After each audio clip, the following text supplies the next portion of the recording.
fourth week of Advent. Advent being the journey to Christmas. And the fourth week of Advent is for joy.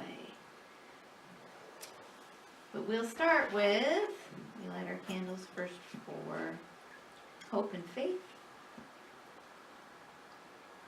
peace, love, and joy. Whew. All in one match.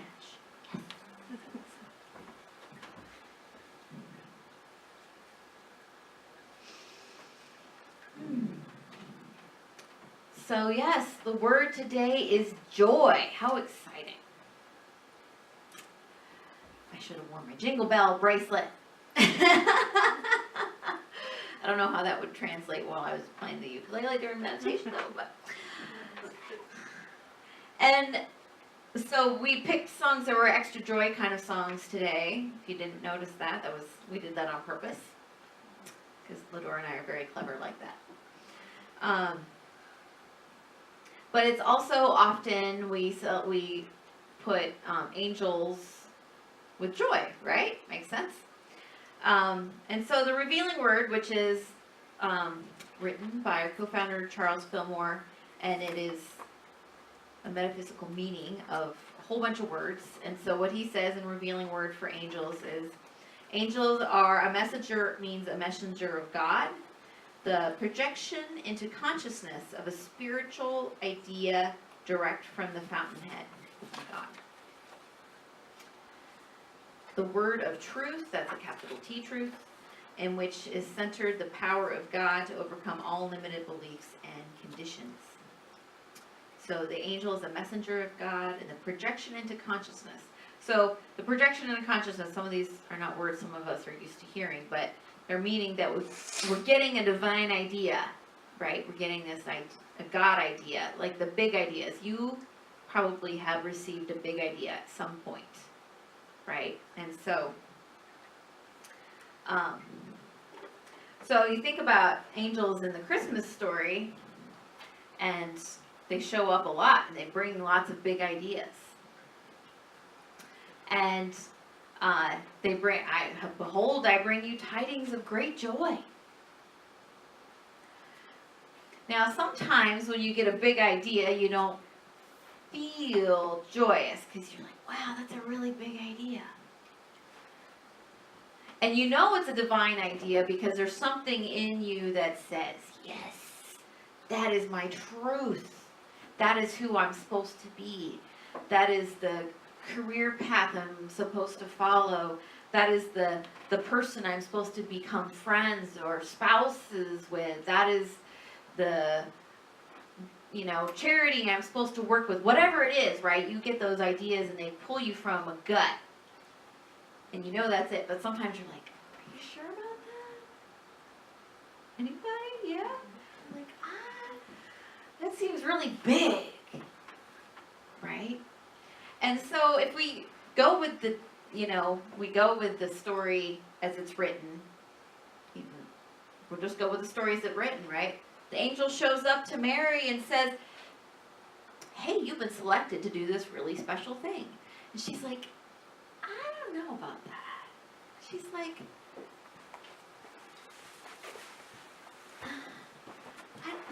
and the angel's like, no, you're good. You have been selected. You are special. And she's like, and it also makes me think about, remember that scene in the Moses story where the burning bush comes and Moses is like, I don't speak so well. I don't think that this is a good job for me. You should get my brother to do it. Anybody felt that way about a big idea? Oh, yeah, I could get somebody else to do it. Yeah, that'd be great. And so when it comes to angels or divine ideas or messages of our truth, see, I don't believe in a God that's outside of me only, but that this energy of God is in everything and everywhere. So it's not like a message coming to me from outside of me, but the truth of me is coming forth. So we say a message of God. or a message of our divine idea, not necessarily like God came and knocked on your head and said, hey. Though sometimes it might feel that way, right? Whatever works for you, whatever symbology works for you, that's cool. But for me, it's like a remembering, an opening up a box inside of me that I didn't know that was there, or I forgot was there, right? So when we have, I got distracted. What was I saying? Oh goodness. Okay. I get so excited about this stuff. So, and these divine ideas, they come from a sense of joy, because when you are doing that thing, when you're following your divine idea, you may be a little scared because it seems really big, but you have that joy that comes with it, right? Because you're like, yeah, this is good. This is really good stuff. Even if it's hard stuff, right? I remember when I was in ministerial school and you were at the end of, the end of the wire, and you got all the papers to write, and you're just like, this is, because papers, right? No, I personally am not a fan of writing papers. Some people are, which I think is weird, but that's okay, because we just have different brains.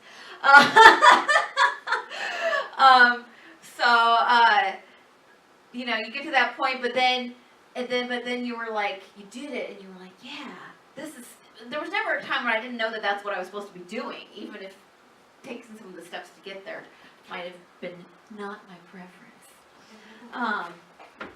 So we get to choose whether or not we're going to hear, right? So we have these messages or ideas that come to us, but sometimes we ignore them, right? So the message can be knocking, hey, hey, hey, hey, and you're like, oh, later.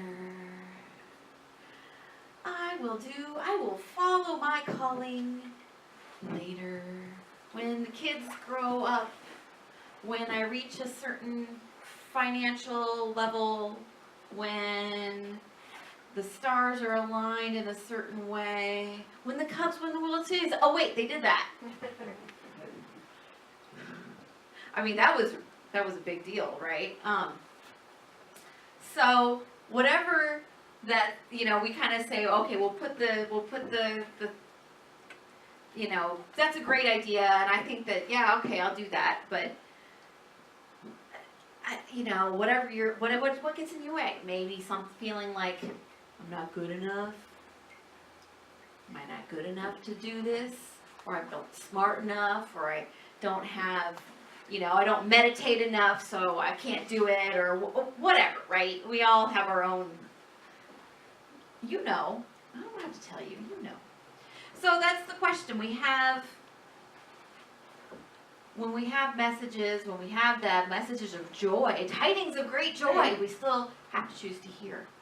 And what is super great about this time of year is that there's a certain quietness.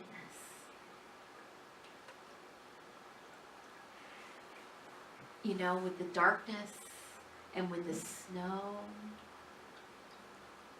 when you go outside and it's dark out, there's that quietness, and it's easier to hear.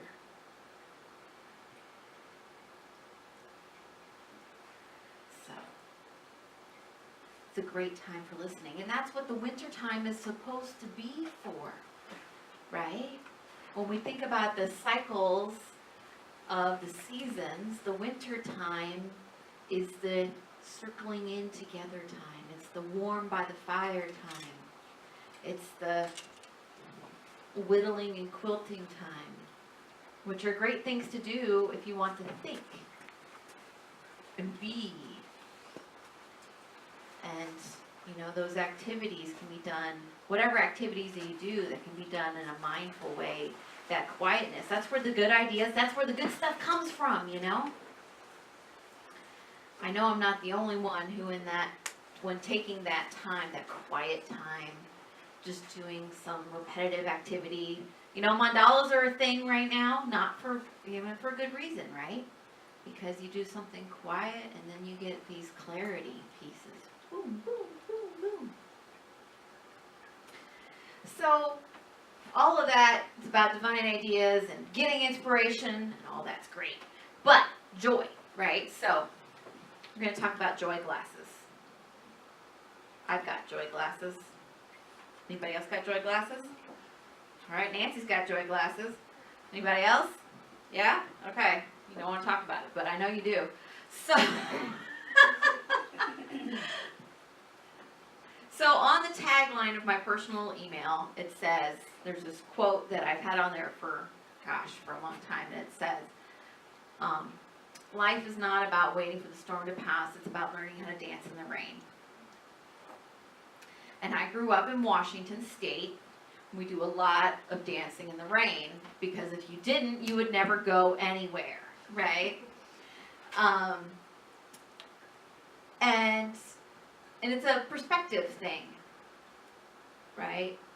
And the first time I came to Alaska, I came for a theater conference at the university, because I was a theater major at a university in Washington, and the big conference was here, the regional conference was here, and it was February, and it snowed, I think, almost every day the week that we were here, and, you know, where I grew up with the big hills and not nearly as much preparation, like, if it snowed too much, not much was going on. But here it snowed, and there was all this snow on the ground, and people were just driving around town like there's nobody's business. And I was like, well, that's different, you know, because it was like, interesting. And now, you know, so 6 inches, and nobody even thinks to bother to say, so are we having church? Of course we are. So, you know, it's all about, of course, what you know how to do, and your perspective and where you're standing. And so that's your, you know, in part, your joy glasses. I was at the coffee shop the other day, and this person who I'd never met before saw my little sign that says pray here, and he was like, so do you have like a prayer meeting or something? I said, yeah. Well, I said, well, you know, we talked a little bit, and then he started telling me about how awful this, that, and the other thing was. I was like, wow. Someone forgot to put their joy glasses on that morning. You could tell. Maybe this year, he's forgotten to put his joy glasses on from all that he was talking about. And I was like, you know, we all have those times when things that are not our preference happen in our lives, right? This person was going through some medical stuff and didn't appreciate living here in Anchorage and would rather be out in one of the far-flung places that he lives in. And, you know, da-da-da-da-da-da, and it wasn't how he wanted it to be. Has anybody else been not where they want it to be and how they want it to be? Of course, we all have. But, as we say here, we don't use the H word. That's hate. We say, that's not my preference. Or something to that effect. But it was just really interesting. I was like, okay, so I'm talking about joy, and then here's this person who seems like he's had a really interesting life and some of the things that he was telling me about, but he was just so in a bad place. And I you know, and I've met people who are going through twice as much medical stuff as he is, and are still just like happy to be here. And that's not to judge people where they're at, to say that's a choice, right? It's about learning how to dance in the rain. I'm still happy every morning I wake up.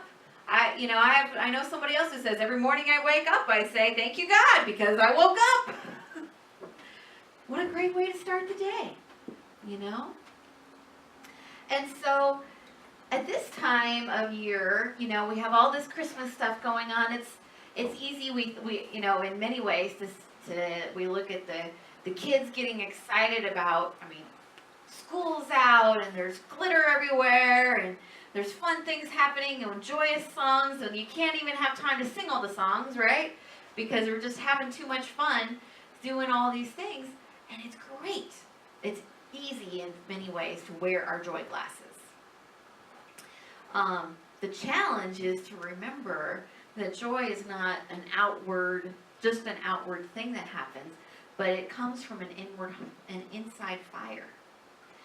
That joy is not happiness, as it said in the Daily Word, which is sort of a transitory expression, but that joy is an inside job.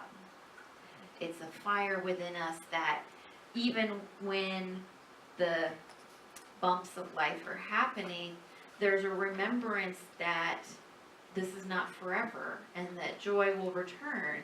And like we know that the light will return, right? How many more minutes of light do we have today than we did yesterday? Does anybody know? 11 seconds. 11 seconds. Woo! Yeah! But then tomorrow will be more, and tomorrow will be more, right? And what a great time to remember that, right?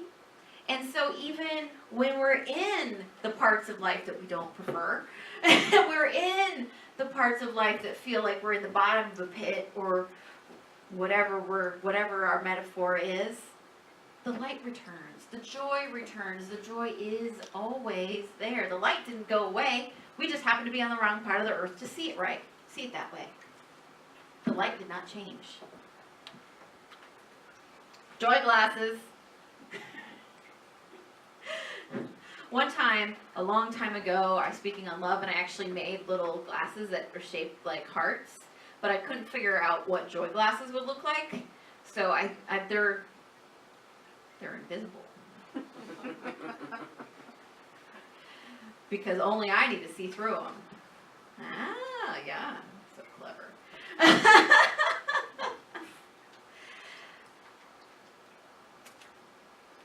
I know that I'm going to remember later the other thing I was going to say, but I don't remember what it was right now.